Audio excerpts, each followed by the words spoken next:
ಕಾವೇರಿ ಆರತಿ ವಿಚಾರಕ್ಕೆ ಸಂಬಂಧಪಟ್ಟಂತೆ ಒಂದಿಷ್ಟು ಇತಿಹಾಸವನ್ನು ಕೆಣಕಿದ್ರೆ ನಮ್ಮ ಇತಿಹಾಸದಲ್ಲಿ ನಮ್ಮ ಹಬ್ಬ, ನಮ್ಮ ಜಾತ್ರೆ, ನಮ್ಮ ಧಾರ್ಮಿಕ ರೀತಿ ನೀತಿ ರಿವಾಜುಗಳು, ಅದೇ ರೀತಿಯಾಗಿ ಈ ಎಲ್ಲ ಕಾರ್ಯಕ್ರಮಗಳಿರುತ್ತಲ್ವ, ಈ ಜಾತ್ರೆ ಆಗಿರ್ಬೋದು, ಹಬ್ಬ ಆಗಿರ್ಬೋದು, ಈ ರೀತಿಯ ಧಾರ್ಮಿಕ ಕಾರ್ಯಕ್ರಮಗಳಾಗಿರ್ಬೋದು, ಕೇವಲ ಧಾರ್ಮಿಕತೆಯನ್ನು ಮಾತ್ರ ಬೋಧಿಸ್ತಾ ಇರಲಿಲ್ಲ. ಇದ್ರ ಜೊತೆಗೆ ರಾಜ್ಯದ ಜನರ ಆರ್ಥಿಕತೆಯನ್ನು ವೃದ್ಧಿಸುವಂಥ ಕೆಲಸವನ್ನು ಕೂಡ ಮಾಡ್ತಾ ಇತ್ತು. ಅದರ ಅರ್ಥ, ಒಂದು ಜಾತ್ರೆ ನಡೆದ್ರೆ ಅಲ್ಲಿ ದೇವರ ಪೂಜೆ ಪುನಸ್ಕಾರದ ಜೊತೆಗೆ ವ್ಯಾಪಾರ ವಹಿವಾಟು ಕೂಡ ನಡೆಯುತ್ತೆ. ಇದೇ ಕಾರಣಕ್ಕಾಗಿ ನಾವು ಈ ಹಿಂದೆ ಕೂಡ ಇತಿಹಾಸವನ್ನು ನೋಡಿದಂತಹ ಸಂದರ್ಭದಲ್ಲಿ ಎಲ್ಲಿ ಈ ರೀತಿಯ ದೊಡ್ಡ ಮಟ್ಟಿಗೆ ಜಾತ್ರೆ ನಡೆಯುತ್ತೆ, ಧಾರ್ಮಿಕ ಕಾರ್ಯಕ್ರಮ ನಡೆಯುತ್ತೆ, ಅಲ್ಲಿ ಸಣ್ಣ ಪುಟ್ಟ ವ್ಯಾಪಾರ ಅಂದರೆ ಪ್ರತ್ಯಕ್ಷವಾಗಿ ವ್ಯಾಪಾರ ನಡೆಯುತ್ತೆ, ಪರೋಕ್ಷವಾಗಿ ಕೂಡ ವ್ಯಾಪಾರ ನಡೆಯುತ್ತೆ. ಒಂದು ಸಣ್ಣ ಎಕ್ಸಾಂಪಲ್ ಕೊಡೋದಾದರೆ, ಮಹಾಕುಂಭಮೇಳದಲ್ಲಿ ಆದಂತಹ ವ್ಯಾಪಾರ, ಅದಾದ ನಂತರ ಪ್ರತ್ಯಕ್ಷವಾಗಿ ಆಗಿದ್ದಂಥ ವ್ಯಾಪಾರ, ಪರೋಕ್ಷವಾಗಿ ನಡೆದಿರುವಂಥ ವ್ಯಾಪಾರ ಎಲ್ಲವನ್ನೂ ಕೂಡ ಗಮನಿಸ್ತಾ ಇದ್ದಂತಹ ಸಂದರ್ಭದಲ್ಲಿ ಇಡೀ ಭೂಪಟದಲ್ಲಿ, ಅಂದರೆ ಈ ವಿಶ್ವದ ಭೂಪಟದಲ್ಲಿ ಸಾಕಷ್ಟು ದೇಶಗಳ GDPಗಿಂತಲೂ ಜಾಸ್ತಿ ಅಮೌಂಟ್ ನಮಗೆ ಕಲೆಕ್ಟ್ ಆಗಿತ್ತು. ಅಂದರೆ ಒಂದು ಧಾರ್ಮಿಕ ಕಾರ್ಯಕ್ರಮದಿಂದಾಗಿ ನಮಗೆ ಬಂದಂಥ ಆದಾಯ.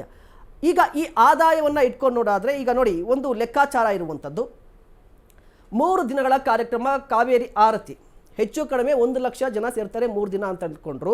ಸರಾಸರಿ 1 ಲಕ್ಷ ಜನ 1000 ರೂಪಾಯಿ ಖರ್ಚು ಮಾಡಿದ್ರು ಕೂಡ 3 ದಿನಕ್ಕೆ 10 ಕೋಟಿ ಕಲೆಕ್ಟ್ ಆಗುತ್ತೆ. ಅಂದಾಜು ಲೆಕ್ಕ ಇದು ಹೇಳ್ತಾ ಇರುವಂಥದ್ದು.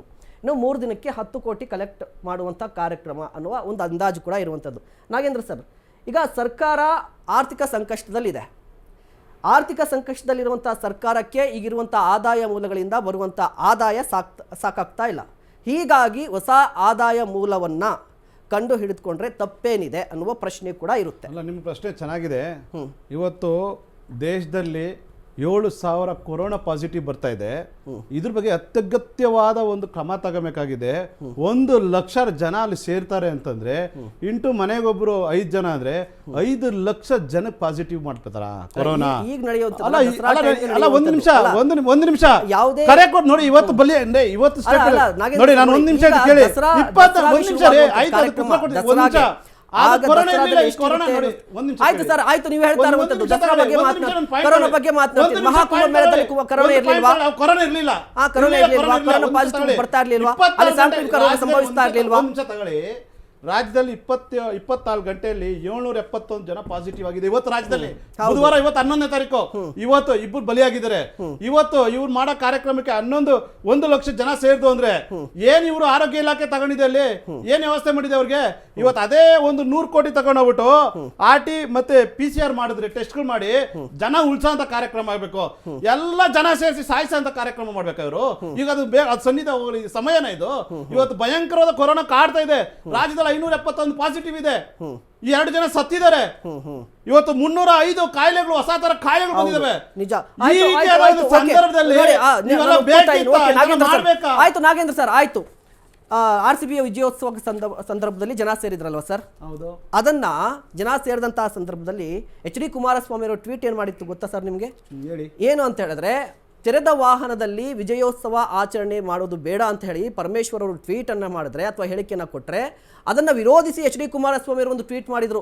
ಯಾವ ಕಾರಣಕ್ಕಾಗಿ ವಿಜಯೋತ್ಸವವನ್ನು, ತೆರೆದ ವಾಹನದಲ್ಲಿ ವಿಜಯೋತ್ಸವವನ್ನು ತಡೆ ಮಾಡ್ತಾ ಇರುವಂಥದ್ದು ಯಾವ ಕಾರಣಕ್ಕಾಗಿ ರದ್ದು ಮಾಡಿದ್ರಿ? ಇದು ಅಭಿಮಾನಿಗಳ ಇದು ಏನದು, ಅಭಿಮಾನಿಗಳ ಪ್ರೋತ್ಸಾಹವನ್ನು ಕುಂದಿಸುವಂಥ ಪ್ರಯತ್ನ. ಇದು ತೆರೆದ ವಾಹನದಲ್ಲೇ ವಿಜಯೋತ್ಸವನ ಆಚರಣೆ ಮಾಡಬೇಕು ಅಂತ ಹೇಳಿ ನಿಮ್ಮ JDS ಘಟಕ ಟ್ವೀಟ್ ಮಾಡುತ್ತೆ. ಇದಕ್ಕೇನು ಹೇಳ್ತೀರಿ? ಅಲ್ಲ, ಅದಕ್ಕೇನು ಹೇಳ್ತೀರಿ? ಅಲ್ಲ, ನೀವು ಹೇಳಿದ್ರ ಜನ ಸೇರಿಸಿ ಅಂತ ಹೇಳಿದ್ರಲ್ಲ, ಜನ ಬರ್ತಾರೆ ಅಂತ ಹೇಳಿದ್ರಲ್ಲ, ಅದು ಯಾಕೆ ಅವಾಗ ಗೊತ್ತಾಗ್ಲಿಲ್ಲ ಕೊರೋನಾ ಇದೆಯೋ ಅಂತ? ಡಬಲ್ ಸ್ಟ್ಯಾಂಡ್ ವ್ಯಕ್ತಿತ್ವ. ನೀವ್ ಹೇಳ್ತಾ ಇದ್ರಿ, ಇವತ್ತು ನಾವು ಟ್ವೀಟ್ ಮಾಡಿದ್ವಿ. ಹೌದು, ನಾವ್ ಹೇಳಿದ ತಕ್ಷಣ ಇವರು ರದ್ದು ಮಾಡ್ಬಿಟ್ರು. ಅದನ್ನ ಯಾಕೆ ರದ್ದು ಮಾಡಿದ್ರೆ ಅದನ್ನ ಹೇಳಕ್ ಬರ್ತಾ ಇದೀನಿ. ಇವತ್ತು ಇವ್ರು ರದ್ದು ಮಾಡಿದ್ರು, ವಿರೋಧ ಪಕ್ಷ ಸ್ಥಾನ ಹಿಡ್ಕೊಂಡು NDA ಸರ್ಕಾರ ನೀವು ಯಾಕೆ ಮಾಡಿದ್ರಿ ಅಂತ ಕೇಳ್ಬಿಟ್ವಿ. ಇವತ್ತು ಇದೇ NDA ಸರ್ಕಾರ ಹೇಳ್ತಾ ಇದೆ, ಇವತ್ತು 11 ಬಲಿ ತಗೊಂಡಿದಿರಲ್ಲ, ನೇರವಾದ ಕಾರಣ ನೀವಲ್ವಾ, ಅದಕ್ಕೆ ರಾಜೀನಾಮೆ ಕೊಡಿ ಅಂತ ಟ್ವೀಟ್ ಮಾಡ್ತೀವಿ. ರಾಜೀನಾಮೆ ಕೊಡ್ತಾರ ಅವರು? ರಾಜೀನಾಮೆ ಕೊಡ್ಬೇಕಲ್ಲ ಹಂಗಾರೆ ವಿರೋಧ ಪಕ್ಷ ಕೇಳಿದ ತಕ್ಷಣ. ಇವತ್ತು ಜನ NDA ಪಕ್ಷ ಕೇಳ್ತಿರೋ ಇವತ್ತು ನೇರವಾಣಿ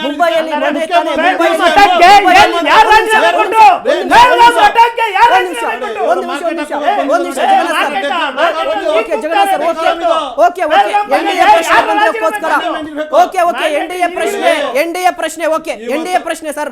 ಮುಂಬೈಯಲ್ಲಿ ಮೊನ್ನೆ ತಾನೇ ಆ ಟ್ರೈನ್ಗಳಲ್ಲಿ ಕಾಲ್ ತುಳಿತ ಸಂಭವಿಸಿ 5 ಜನ ಸತ್ತರು. ಯಾರು ರಾಜೀನಾಮೆ ಕೊಟ್ಟರು? 5 ಇಂಜಿನ್ ಸರ್ಕಾರ. ನಿಮ್ಮ NDA ಸರ್ಕಾರ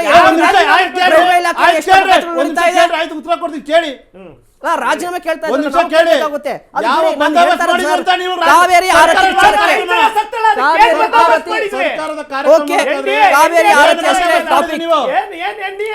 ಓಕೆ ಜಗನ್ನಾಥ್ ಸರ್ ಓಕೆ ರಾಜ್ಯ ಸರ್ಕಾರ ಆಯ್ತು ಜಗನ್ನಾಥ್ ಸರ್ ಆಯ್ತು. ಇವತ್ತು ಏನು ಇವತ್ತು ಕಾವೇರಿ ಆರತಿ ಅಷ್ಟೇ 100 ಕೋಟಿ ಮಾಡಕ್ 100 ಕೋಟಿ ಕಾವೇರಿ ನದಿ ಆರತಿ ಮಾಡಕ್ ಹೋಗ್ತಿದ್ಯಲ್ಲ, ಇವರು ಮಾಡಿರೋಂತ ಕೊಳಕನ್ನು ತೊಳ್ಕೊಳಕ್ ಹೋಗ್ತಾ ಇದಾರ. ಸಾಯಿ ಲೆವೆಟ್ ಅಲ್ಲಿ ರೆಡ್ ಕಾರ್ಪೆಟ್ ಹಾಕಿ ಹೋದ್ರಲ್ಲ ಸಾವುಗಳ ಹತ್ರ, ಅದನ್ನ ತೊಳ್ಕೊಳಕ್ ಹೋಗ್ತಾರ. ಸರಣಿ ಬಾಣಂತರ ಸಾವುಗಳತ್ತಲ್ಲ ಅದನ್ನ ತೊಳ್ಕೊಳಕ್ ಹೋಗ್ತಾ ಇದಾರ. ಇಲ್ಲ ಗುತ್ತಿಗೆದಾರರು ಆತ್ಮಹತ್ಯೆ ಮಾಡ್ಕೊಂಡ್ರಲ್ಲ ಅದನ್ನ ತಗೊಳಕ್ ಹೋಗ್ತಾ ಇದಾರ. ಇಲ್ಲ ಅಧಿಕಾರಿಗಳು ಸತ್ರಲ್ಲ ಅದನ್ನ ತಗೊಳಕ್ ಹೋಗ್ತಾ ಇದಾರ. ಇಲ್ಲ ಮಠಾಧೀಶ ಮೇಲೆ ಲಾಠಿ ಚಾರ್ಜ್ ಮಾಡಿದ್ರಲ್ಲ ಅದನ್ನ ನೀವು ತೊಳ್ಕೊಳಕ್ ಆರತಿ ಮಾಡಕ್ ಹೋಗ್ತಾ ಇದಾರ. ಕೋಟಿ ಲೂಟಿ ಮಾಡೋ ಕಾನ್ಸೆಪ್ಟ್ ಅಲ್ಲ ಬಿಡ್ರಿ. ಬೇಡ ಅಂತ ಇದ್ರೆ ಜನ ಇವತ್ತು ಮಂಡ್ಯ ಪ್ರತಿಭಟನೆ ಮಾಡ್ತಾ ಇದ್ರೆ ಸಂಘಟನೆ ಅವ್ರು ಸಹಕಾರ ಕೊಡ್ರಿ, ಜನ ಸೇವೆ ಮಾಡ್ರಿ,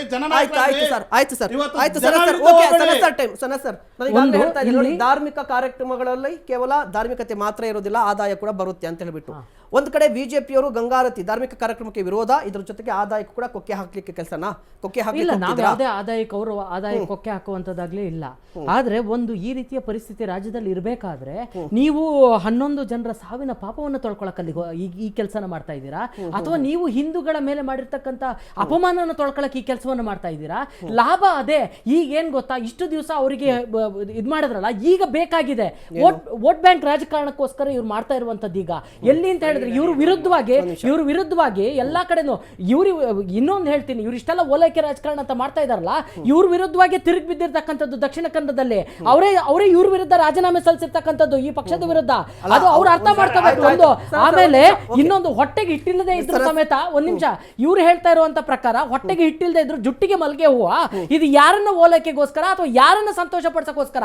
ಜನರು ಅಲ್ಲಿರುವಂತ ಜನರೇ ವಿರೋಧ ವ್ಯಕ್ತಪಡಿಸ್ತಾ ಇದ್ದಾರೆ, ಅದು ಸರ್ಕಾರದ ವಿರುದ್ಧ. ಇದು ಇವ್ರ ನಡೆ ಸರಿ ಇಲ್ಲ ಅಂತಕ್ಕಂಥದ್ದು. ಧಾರ್ಮಿಕ ಕಾರ್ಯಕ್ರಮ ಮಾಡೋದು ತಪ್ಪ ಸರ್ಕಾರದಿಂದ? ಯಾರು ಧಾರ್ಮಿಕ ಕಾರ್ಯಕ್ರಮ ಎಷ್ಟು ಮಾಡಿದಾರೆ ಇವರು? ಅದನ್ನು ಸಾಂದರ್ಭಿಕವಾಗಿ ಹಣೆ ಪಟ್ಟಿ ಹಾಕಂಗ್ ಕುತ್ಕೊಂಡ್ರೆ ಆಗೋದಿಲ್ಲ. ಯಾವಾಗ್ಲೂ ಇರ್ಬೇಕು. ಅಂದ್ರೆ ಎಲ್ಲಾ ವಿಚಾರದಲ್ಲೂ ಒಂದ್ ನಿಮಿಷ, ಎಲ್ಲಾ ವಿಚಾರದಲ್ಲೂ ಅಲ್ಲರಿ, ಧಾರ್ಮಿಕ ದತ್ತಿ ಇಲಾಖೆಯಿಂದ ಬರೋ ಹಣ ಇವರಿಗೆ ಬೇರೆ ಇದಕ್ಕೆ ವಿನಿಯೋಗ ಮಾಡ್ತಾರೆ, ಅದ್ರ ಬಗ್ಗೆ ನೀವು ಮಾತಾಡೋದಿಲ್ಲ. ಅಂದ್ರೆ ಇದ್ರಲ್ಲೂ ಏನೋ ದುಡ್ಡು ತಿಂದ್ಬಿಟ್ಟು ಇನ್ನೊಂದ್ ಕಡೆಗೆ ಹಾಕುವಂತದ್ದು. ಇದಕ್ಕೆ ನಾವ್ ಯಾಕೆ ಅವಕಾಶ ಮಾಡಿಕೊಡ್ಬೇಕು? ಒಂದು ಎಲ್ಲಿ ಇವ್ರು ಆರ್ತಿನಾರು ಮಾಡ್ಕೊಡ್ಲಿ, ಏನಾದ್ರು ಮಾಡಿ.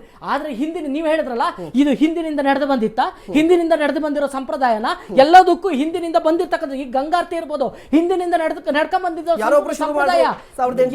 ಹೌದು, ಅವಾಗಿಂದ ಹಿಂದಿಂದ ಬರ್ಕೊಂಡ್ ಬಂದಿದೆ. ಇವತ್ ಯಾಕೆ ಇವರು ಏನೋ ಒಂದು ಹುನ್ನಾರ ಇದೆ.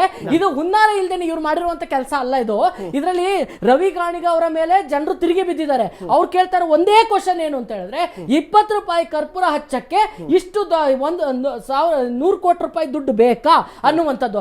ಆಮೇಲೆ ಇವರಿಗೆ ಬೀದರ್ ಕಾಣಿಸ್ತಾ ಇಲ್ಲ, ಗುಲ್ಬರ್ಗ ಕಾಣಿಸ್ತಾ ಇಲ್ಲ, ಕಲಬುರಗಿ ಕಾಣಿಸ್ತಿರಲ್ಲ, ಅಲ್ಲಿ ಅನುದಾನ ಘೋಷಣೆ ಮಾಡ್ತಾರೆ, ಅದನ್ನ ಇದು ಬಿಡುಗಡೆ ಮಾಡಿಲ್ಲ. ಇವರು ನೋಡಿ, ಇದು ಯಾವ್ದೋ ಒಂದು ಎಲ್ಲಿ ಗೊತ್ತಾ, ಜನರನ್ನ ತಪ್ಪಿಸ್ಬೇಕು, ದಿಕ್ಕು ತಪ್ಪಿಸ್ಬೇಕು, ಒಂದು ವಿವಾದ ಹುಟ್ಟಾಕ್ಬೇಕು. ಯಾಕೆಂದ್ರೆ ಇವರ ವಿರುದ್ಧ ಬಂದೋಗಿದಲ್ಲ ಈಗ ಎಲ್ಲರೂ ಜನರ ಆಕ್ರೋಶ ಇದೆಯಲ್ಲ, ಆಕ್ರೋಶ ಮಾಡ್ತಾ ಇದ್ದಾರೆ. ಮೇಲ್ದಂಡ ಯೋಜನೆಗೆ ನೀವು ಘೋಷಣೆ ಮಾಡಿದ್ರೆ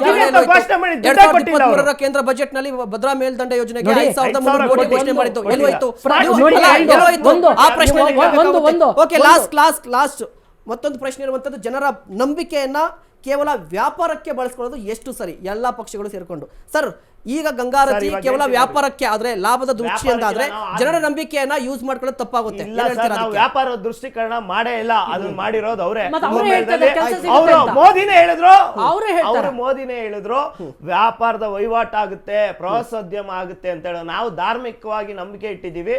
ದಕ್ಷಿಣ ಭಾರತದಲ್ಲಿ ನಾವು ಗಂಗಾ ಆರತಿ ತರಾನೇ ಕಾವೇರಿ ಆರತಿ ಮಾಡುತ್ತಿರ್ತೀವಿ. ಬೆಂಬಲ ಸಮೇತ ಜನರ ಬೆಂಬಲ ಸರ್, ನಮ್ಗೆ ಯಾವ ಬೋಧಿ ನಮ್ಗೆ ಯಾವಾಗ ಜ್ಞಾನೋದಯ ಆದ್ರೂ ನಾವು ಮಾಡ್ತಿರ್ತೀವಿ. ಒಂದು ಎರಡನೇದು ಅವ್ರು ಹೇಳಿದ್ರು ಉತ್ತರ ಕನ್ನಡ ದಕ್ಷಿಣ ಕನ್ನಡ ಮಂಗಳೂರಲ್ಲಿ ಆಗಿರೋದಕ್ಕೆ. ಸರ್, ಇದಕ್ಕೆಲ್ಲ ಗಲಭೆಗೆ ಅವ್ರು ಪ್ರಚೋದಿತವಾದಂತ ಒಂದ್ ನಿಮಿಷ ಉತ್ತರ ಕೊಟ್ಬಿಡ್ತೀನಿ.